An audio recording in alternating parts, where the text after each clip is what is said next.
Hey guys, it's Chris here. I'm doing this video kind of unscripted. I got a little bit of a script, it's an outline, and I'm going to talk about merchant fulfillment.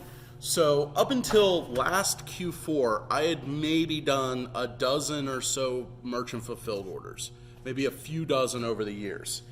Then in Q4, I started doing a lot of merchant fulfillment. Still not a lot. I did a few hundred orders of merchant fulfillment last year. And the reason I was doing merchant fulfillment was I had some products that I knew that I could get in, get sold, and get out of before anyone else could even get them to FBA.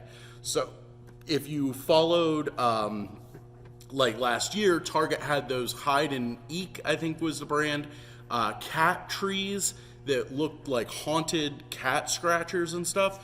Those were really good. Well, I did the merchant fulfilled and I made a killing on them, and a lot of people in my Q4 group did, where I shared that bolo and I advised everybody, if possible, to do the merchant fulfillment. Well, by the time they got to FBA, they went from being like 75 bucks each, you're buying them for like $18, selling them for like 60, 70 bucks, down to like 20 bucks, okay? You look them up right now, Hide and Eek or whatever it is. But that was really my first taste of merchant fulfillment, and then I did a lot of merchant fulfillment of video games. So I've been doing a little bit, but I did a few hundred orders. Now fast forward to now, and starting in February, I have done more merchant fulfillment every week, and then sometimes every day, than I ever have before. So I've been doing a lot of merchant fulfillment. That means I've made a lot of mistakes, I've learned a lot, and I'm going to tell you guys the mistakes that I've made, because one of the things I like to be a little bit different about the way that I make my content is I am willing to tell you that I have made a mistake. And I'm willing to tell you how to avoid my mistake so that I spend the money on the mistake and you save the money. And that's how I bring you value. It's very basic. So without further ado, let's go over some tips for merchant fulfillment. So number one, at the beginning of the day, when you first start to do your merchant fulfillment, and I'm assuming you're just going to do your merchant fulfillment, you do it all at once, and you do it for the stuff you sold the day before. Okay. First thing you want to do is check your messages. A lot of people order stuff merchant fulfilled, then they decide they don't want it. Okay. So it saves you time and effort. Just make sure, you keep an eye peeled. Are you getting messages so that you can cancel orders? Now, you should not just go and cancel orders unless somebody requests, and then you want to use the proper reason for canceling the order. So if you cancel the order because, your customer tells you to, you're not going to have a problem. They sent you a message and you did what they asked. Okay, that's a big thing. You don't want to cancel a lot of orders unless you absolutely have to, but if you're canceling orders because your customer requests, it's no big deal, okay? If Amazon dings you, you should be able to say, well, they told me to, okay? And as long as you got that message, you're covered. So, next big tip, scan sheet. James McConnell, thank you. He is who told me how to do this. I was not doing this until the other day. So, James, thank you.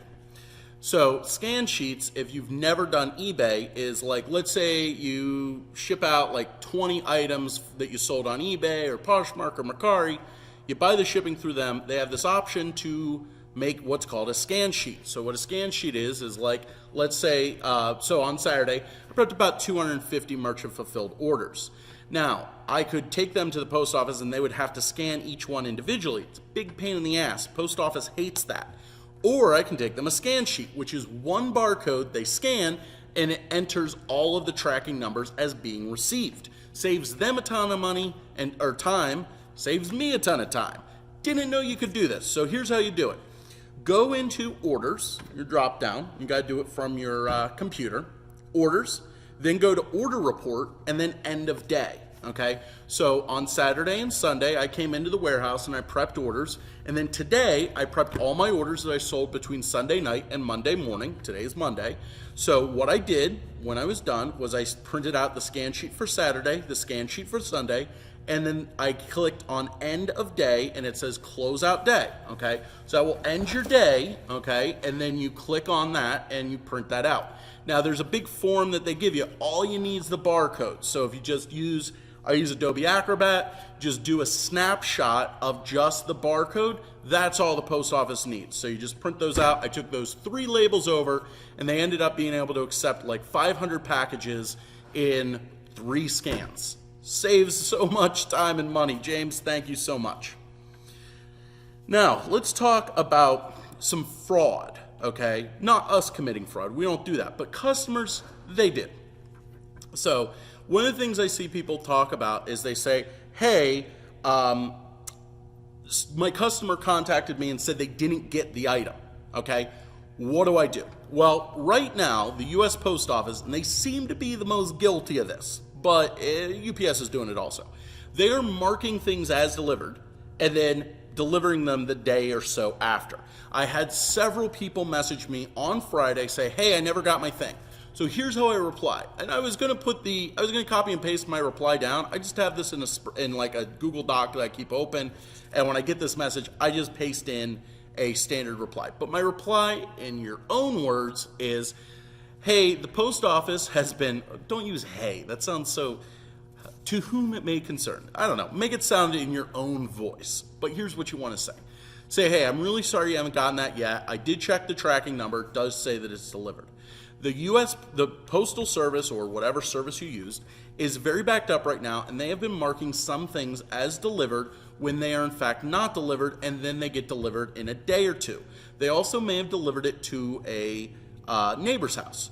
Could you please verify that your neighbor didn't get it, didn't get left at a different door, and if you don't get it within about 48 hours, please let me know, and I will figure out what I can do to fix this for you. And that's pretty much what I say. Now, after that, I get like 90% of people either never reply, never get a refund, or message me and say, oh, my neighbor had it, or oh, it was at my back door, or hey, it got delivered today, okay? Like 90% of people, that's what happens. You just want to buy yourself some time, and that's what that message does, and it works really well. Now, once that happens, and that is true, by the way. The U.S. Postal Service is actually doing that. I just had that happen the other day. I had something that was supposed to be delivered on Saturday, got delivered today at my house. So pretty annoying.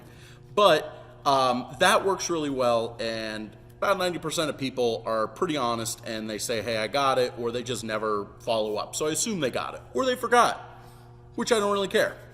Now, another thing, and this just comes up, is I didn't get all of them. Now, this happens a lot more to me with more expensive items. So, stuff that's like 50 bucks, okay? And let's say somebody orders 5 of something. They say, hey, I got 1. When do I get the other 4? And it's almost funny because it almost feels like a copy and pasted response. And in that case, what I say is, hello, name. I verified with the outbound shipping of that it weighed X number of pounds. X number of pounds is the correct weight for the number that you ordered. So when that left my facility, it was the correct number of items. I am sorry that you only got 1. Could you please provide a photo of the packaging for me so I can verify you got the right package? Thank you very much. Never heard back. Okay, and when I came up with that, it was like $1,000 worth of products from me. They were $50 items. Somebody ordered 20. They said they got 1, and that is how I replied. Never heard back from them. And several people have replied and said, oh, I'm sorry, you were correct, or something like that. Very, very fishy. Again, never assume your customer's committing fraud. Okay, Jason Smith, okay, from his, he has an eBay group, really nice guy, and he says a lot. People say this all the time with eBay. They're like, they always assume their customers are scamming them, and Jason says that's the wrong way to go. And I got to agree with Jason, but you want to protect yourself. And this, I only got 1, but I ordered 5. It's pretty fishy to me. But I put it that way, I lob it back to them, and it's gone very well for me.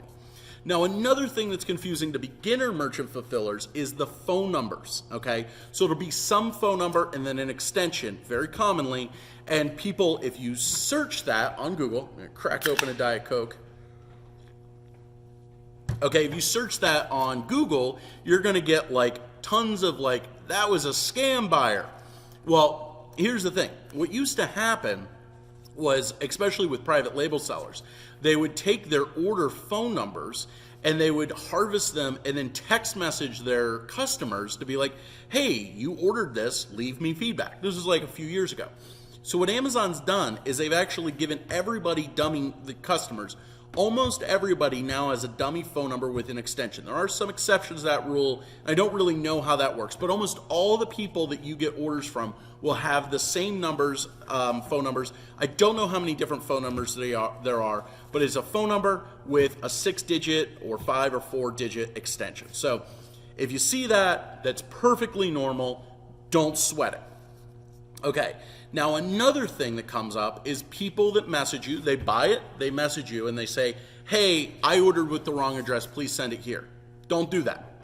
Tell them to cancel the order and then reorder it and go from there. And don't worry about it, like you don't have to like spend a bunch of time telling them how to order it from you. Somebody will buy it again. Don't worry about it, okay? That's a scam. Don't fall for it. Okay, I'm going to say it's not necessarily a scam, but it's the opening of a scam. Okay, there may be some people that do that legitimately, but you have no seller protection if you don't ship it to the right address. So don't do it. Now, another thing, going back to protecting yourself, is you can limit your purchase quantities. Okay, you can only, as far as I know, do this from the computer. So you list it, and you can limit how many people buy. But this is a double-edged sword. If I'm selling an expensive item, let's say an item is $50 or something like that, I may want to do this, okay? And the reason is somebody's going to fraud me out of $50 item. I'd rather them do it on 3 than 50, okay? And I was selling some very expensive items earlier in the year, or like $50, and I did get, burnt on a few of them, and I would rather get burnt on a small quantity than a large quantity. So you just want to limit yourself and, 3, 5, whatever. But here's the thing to keep in mind. You save a lot of money shipping more quantities of items. So let's say you have a product, and there's a real world product here. I have a product that I'm selling that is merchant fulfilled. It weighs about 8 ounces. I'm paying about $3, give or take, about $3.20 to merchant fulfill it because it's about 8 ounces. Somebody orders 2 of them, it then becomes a pound. So then I have to use priority mail. Priority mail is about $7. So I lose a little bit of money on the 1 or on the 2 versus the 1. But if somebody orders like 3 or 5 or 10, as somebody did, I save so much money on shipping between 4 ounces and 5 pounds based on the cost of the item, the shipping per item. So it actually makes a lot more sense to sell it in higher quantities on cheaper items. So just something to keep in mind. Now, another thing, I use Pirate Ship to calculate and estimate my cost of shipping. So let's say I'm out at a store, I pick up a thing, I'm gonna send in a tape dispenser. Okay, so I look at Amazon, it says this tape dispenser is 3 pounds, it's these dimensions. I pull up Pirate Ship and I use their shipping estimator to figure out roughly how much it's gonna cost to ship, because I don't really know shipping rates that well. But don't use a third-party service to buy your shipping, even if it's cheaper. And here's why. When you go and buy your shipping through someplace like Shippo or Pirate Ship or wherever and enter the tracking, that does work. But if the customer claims to have not gotten the item, you have no protection from Amazon unless you buy their shipping. So although you may save a marginal amount of money, those refunds are going to eat your profit very quickly. So don't do it, okay? Yes, you may save a few cents, okay? I was just looking at this the other day, or actually earlier today, before I made this video. Make sure that you, and I wanted to see, how much money would I save using Pirate Ship? And it was like 1 to 3%. And it's just not worth it because, on expensive items, I'm selling stuff for $25, $50 or so. I lose one item, and I've lost all of that money that I saved by using Pirate Ship, okay? So just something to keep in mind. Now, another big tip. Order your shipping stuff now. Pause the video. Well, first, like and subscribe. Then pause the video. Then order your shipping stuff, okay? Have this stuff on hand. There's nothing worse than buying stuff, coming home being like, I have a bunch of boxes, and you're like, oh crap, I don't have any boxes. So then you got to run out to Walmart. Well, Walmart's not letting people in. So then you stand in line for 8 hours at Walmart so that Mabel can go in and buy, cream cheese and, stand around and cough on people. Well, we don't want to do that. So if we order stuff and we have it waiting for us, from the boxery, from WB Mason, saves us time and money. I order almost all of my shipping materials from WB Mason. The way that WB Mason, or at least my salesperson for WB Mason works, is I order, and if you look on their website, they give the prices, but those prices are very high. WB Mason, at least my salesperson, will match any price for any shop box off any website. So what I do is I go on the boxery and I look up their wholesale price. Okay, you can get a wholesale account with the boxery. I get those prices and I call WB Mason. I tell them what I want. I tell them the cost and they match it. Now, of course, you're saying to me, well, Chris, why don't you just buy it from the boxery? If they're cheaper, why do you call WB Mason? 2 reasons. Number one, shipping's free from WB Mason. That's really it. Like, shipping's free. And they'll deliver to my warehouse. Now, if you're from home, they'll still deliver to your house. They have these trucks. You've probably seen them. They'll drop off the bundles. You get them very quickly. Now, I'm in Altoona. They're coming from Hazleton, Pennsylvania. It's like 2 days, and I can get as many boxes as I want. Might be a little bit longer for you, but you can ask them, okay? But it's free shipping. They will literally drop off pallets of boxes at my warehouse for free, which is great. Boxery starts at $125 for flat rate shipping. So, not as cheap. And second of all, I kind of like supporting WB Mason because they're a small business. Like, they're the chain, the franchises that own, that you're buying it from, and the salespeople, they're small business people, and I like that a lot. So even if I was going to pay a little bit more money, but I'm supporting my local economy and I'm getting free shipping, I'd still do it. But I'm not. I'm paying less and I'm still supporting my local economy. Win-win for everybody, especially with what's going on with small businesses right now. Now, another big tip, especially about packing materials, is that a lot of the packing materials that I use, I get free from the post office. Now, it's important, if you're going to use flat rate envelopes, and you can order these direct from the USPS website, the United States Post Office website. I use a ton of flat rate priority bubble envelopes, okay? They're free. You have to look for the bubble ones. Your post office might have some, but usually they don't have a ton.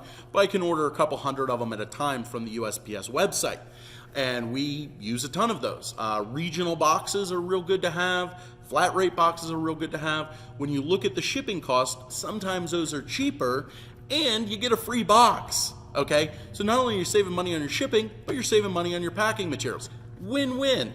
And, they look nice. Customers like that.